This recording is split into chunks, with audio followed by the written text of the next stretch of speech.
Sejam bem-vindos a mais um vídeo do canal. Eu sou André Bernardo, seu professor da Escola Bíblica Dominical. Estou aqui para te ajudar. Este vídeo é um audiobook onde faremos a leitura do capítulo do livro de apoio das lições bíblicas, fazendo um resumo do livro, aumentando ainda mais a sua compreensão sobre o tema da aula. Postamos o vídeo esboço, onde comentamos os pontos principais da lição. Postamos vídeos diários com perguntas rápidas para testar seus conhecimentos na Palavra de Deus. E na aba comunidade do nosso canal, postamos o texto da leitura diária para você meditar. Peço a sua ajuda. Clique no botão inscrever e ative as notificações para ser avisado quando postarmos novos vídeos. Também dê o like no gostei para que a plataforma do YouTube recomende os nossos vídeos a mais pessoas que amam estudar a Palavra de Deus como você. Então, vamos começar!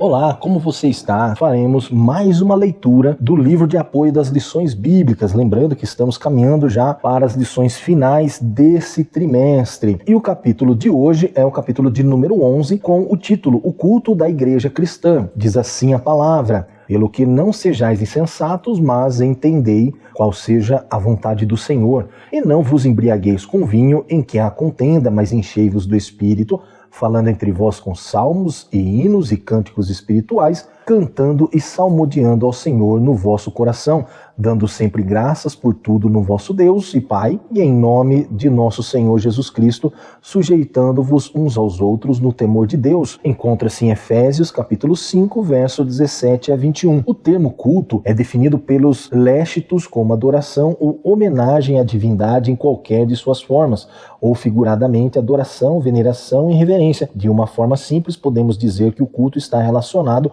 com a nossa atitude, forma e maneira como expressamos nossa adoração ao Deus a quem servimos. No hebraico bíblico, o culto é visto como um serviço a Deus, conforme Deuteronômio capítulo 6, verso 13. Nesse aspecto é posto em realce a ação ritual e a atitude interior como o culto é prestado. O Antigo Testamento também põe em destaque o culto como sacrifício e como obediência à palavra de Deus. Nesse contexto, o aspecto étnico se sobressai ao ritualístico. Eis que o obedecer é melhor do que sacrificar, conforme descrito em 1 Samuel capítulo 15, verso 22. No contexto do Novo Testamento, o termo grego leitougeu é usado para expressar a adoração como um serviço que se presta a Deus. Em o Novo Testamento, a centralidade do culto é a pessoa de Cristo, conforme descrito no Evangelho de João, capítulo 2, do verso 18 a 22, Evangelho de Mateus, capítulo 26, verso 61. O culto e a sua natureza. Uma correta compreensão do culto cristão passa necessariamente por entender o que é sua natureza. Assim, por natureza, o culto deve ser santo. Ele é prestado a um Deus que é santo. Por sua vez, é adorado por uma imagem que também é santa. Esses fatos servem para fazer distinção entre o sagrado e o profano. Há, portanto, uma essência no culto cristão. Ele é um serviço que se presta a um Deus totalmente distinto de sua criação. Deus nunca pode ser igualado à sua criação. Por sua vez, a criação jamais pode tomar o lugar do Criador. Isso nos remete aos conceitos bíblicos de sagrado e profano. Possivelmente, nenhum outro conceito teológico aparece de forma mais contundente no antigo judaísmo do que as ideias do sagrado e profano, do santo e do impuro. Trata-se de uma ideia presente em toda a Bíblia hebraica, que são as leis, os profetas e os escritos. Os hebreus estavam acostumados com a palavra santo e separado para referirem-se ao relacionamento com Deus. Embora esse vocábulo seja comum nas línguas semíticas, ele reveste-se de um sentido especial quando aplicado à ideia de moralidade no contexto do judaísmo antigo. Deus é santo, dessa forma a santidade de Deus está intimamente ligada à sua glória. Sem santidade ninguém pode aproximar-se dele. E isso valia para todos os povos e em todas as épocas, sendo, portanto, princípios de uma ética universal. Observa-se que Israel, como um povo eleito de Deus, possuía uma responsabilidade moral muito grande perante os outros povos, mesmo vivendo em meio a uma cultura diversificada e paganizada. Ele deveria espelhar e refletir um padrão moral diferente. O culto e o seu propósito. O propósito do culto deve ser sempre glorificar a Deus. Isso acontece quando o culto promove a verdadeira adoração. Se Deus não é adorado e glorificado no culto ou na nossa forma e modo de cultuar, então não existe culto de verdade. O culto, portanto, pode se desvirtuar, perdendo seu propósito e deixar de ser culto. Pode ser chamado de qualquer outra coisa, menos de culto. Quando isso acontece, nem Deus é glorificado, nem a igreja é edificada. Dessa forma, precisamos destacar que o culto, visto como uma expressão de adoração a Deus, acontece em dois âmbitos, na esfera vocacional e na esfera celebrativa. O culto como expressão da nossa própria vocação e o culto como celebração que se expressa em atos rituais. No primeiro âmbito da vocação, o cristão adora a Deus quando o serve de modo digno perante o mundo perdido. Não há ritos, mas o testemunho de vida. As atitudes demonstram que o cristão é um adorador. Ele cultua a Deus com a sua vida em toda a sua extensão. Nesse caso, o culto não é visto apenas como um ato litúrgico realizado, por exemplo, em um templo ou em qualquer espaço físico, mas como a expressão de um modo de vida que reflete o caráter de Cristo em todos os aspectos. O apóstolo Paulo chamou a atenção para essa expressão do culto na esfera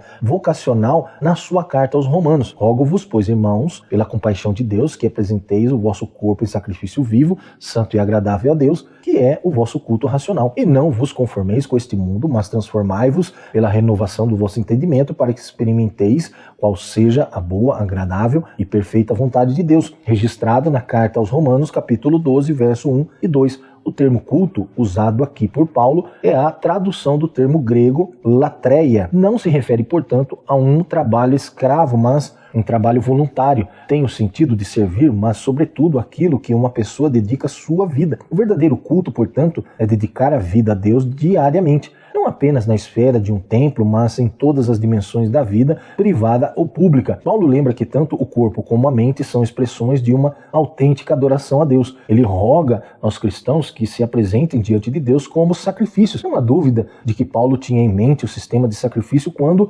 disse que o cristão precisa apresentar-se diante de Deus como um sacrifício vivo. Paulo não se refere apenas à nossa dimensão somática, isto é, corpórea na esfera cultica. Ele também mostra que o nosso culto acontece na esfera cultural. Essa palavra, traduzida em português como conformar-se, tem o sentido de moldar-se. Paulo usa esse termo em referência a uma cultura sem Deus quando o associa a essa era ou século que nesse contexto possui sentido claro de cultura. O culto como ritual. A liturgia do culto. Por outro lado, o culto como um ato ritual está condicionado ao espaço e ao tempo. Quando falamos da liturgia do culto, nos referimos tanto ao conteúdo como à forma ou modo como prestamos nossa adoração a Deus. Isso não apenas na esfera espacial, isto é, física ou de um templo, mas sobretudo comportamental. Contudo, para nosso propósito, vamos enfocar o aspecto litúrgico e ritualístico do culto.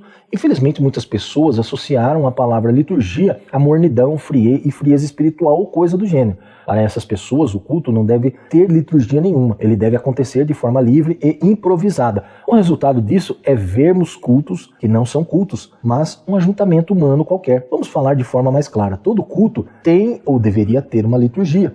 A palavra liturgia no contexto do culto aparece como, por exemplo, em Atos capítulo 13, do verso 1 a 4. Na igreja que estava em Antioquia havia alguns profetas e doutores, a saber, Barnabé e a Simeão, chamado Níger, e Lúcio, Cinereu e Manaém, que fora criado com Herodes, o tetrarca, e Saulo. E servindo eles ao Senhor e jejuando, disse o Espírito Santo, apartai-me a Barnabé e a Saulo para a obra a que os tenho chamado. Então, jejuando e orando e pondo sobre eles as mãos, o despediram. E assim estes, enviados pelo Espírito Santo, desceram a Seleucia e dali navegaram para Chipre. Nesse contexto, Lucas registra que, e servindo eles ao Senhor e jejuando, disse o Espírito Santo, apartai-me a Barnabé e a Saulo para a obra a que os tenho chamado. A palavra servindo, conforme aparece na tradução em língua portuguesa, corresponde ao termo grego leitougel, de onde deriva nosso vocábulo liturgia. É interessante notar que um dos cultos mais poderosos da história, que desagou no maior movimento missionário da história do cristianismo, aconteceu quando a igreja, que seguia um ritual litúrgico, ouviu a voz do Espírito Santo. O ritual litúrgico dos primitivos cristãos não tirou a liberdade do Espírito Santo de se expressar. A liturgia, portanto, não esfria o culto. Se a liturgia não esfria o culto, O que esfria então? Parece-me que é justamente a falta dela. Vamos repetir, portanto, o que já foi dito. Liturgia não esfria o culto. O que esfria o culto é a falta dela. É o culto não possuir ordem ou regulamentação alguma. É a invencionice tomar o lugar da palavra de Deus e da oração. Quando deixamos de priorizar a exposição da palavra de Deus para entreter a igreja, então esta forçosamente esfriará. Quando a igreja cai num tipo de ativismo frenético, preenchendo todos os espaços com alguma atividade, contudo, negligenciando a palavra e a oração, sem dúvida alguma seus cultos esfriarão. Quando transformamos o culto em um palanque político, o culto fatalmente esfriará. Vemos, portanto, que o culto deve ser santo porque Deus é santo. Por natureza, o culto precisa refletir a santidade de Deus. Quando esquecemos esse princípio, então o profano se mistura com o sagrado, e o resultado é que o culto perde seu propósito, que é dar a devida glória a Deus. Destacamos que o culto, embora se expresse por meio de rituais, não está limitado a isso. Nesse aspecto, o culto é a expressão da nossa vocação. Ele se manifesta em nossas atitudes e modo de ser diante de um mundo sem Deus. Contudo, quando se vale de rituais, não perde a sua essência, desde que se mantenha dentro da esfera da palavra de Deus. Amém. Reveja todos os pontos. Se você tiver o livro, leia todo o capítulo com atenção e ótimos estudos.